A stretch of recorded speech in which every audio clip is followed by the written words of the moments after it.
This news comes as another member of the president's cabinet made a trip through Jacksonville today. My co-anchor Heather Crawford was the only reporter to get a one-on-one interview with the acting secretary of the Department of Homeland Security. And Heather, explain a little bit about why he came to Jacksonville.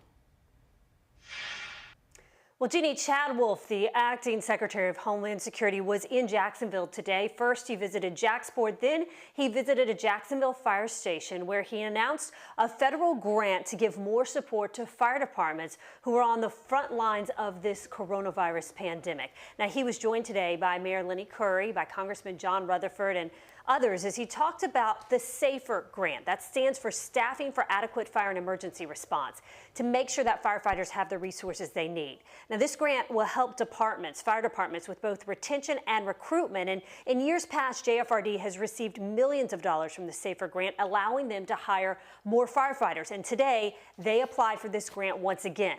But unlike in years past, this year, fire departments don't have to share in the cost. It is paid entirely by the federal government. And after that press conference there this afternoon at the fire station, I spoke one-on-one with the acting secretary, Chad Wolf, and I asked him about a number of topics. So let's start with hurricane preparedness, because the official start of hurricane season is just next week. So he told me, in light of the pandemic, it is very possible that those evacuating a hurricane would be housed in hotels this year instead of a typical shelter where people are usually in close proximity. Now, I also asked him about border security, which he told me is vital during the pandemic. He said work is continuing on the border wall system with over 185 new miles already complete. And he said they're on track to have 450 miles finished by the end of the year. This time last year, we had over 30,000 folks in our facilities.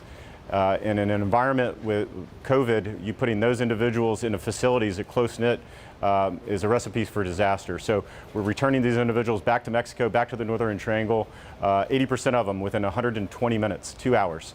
It's protecting our workforce, it's protecting the American people. It's also protecting the health care on the U.S. side, making sure that that's not overrun as well.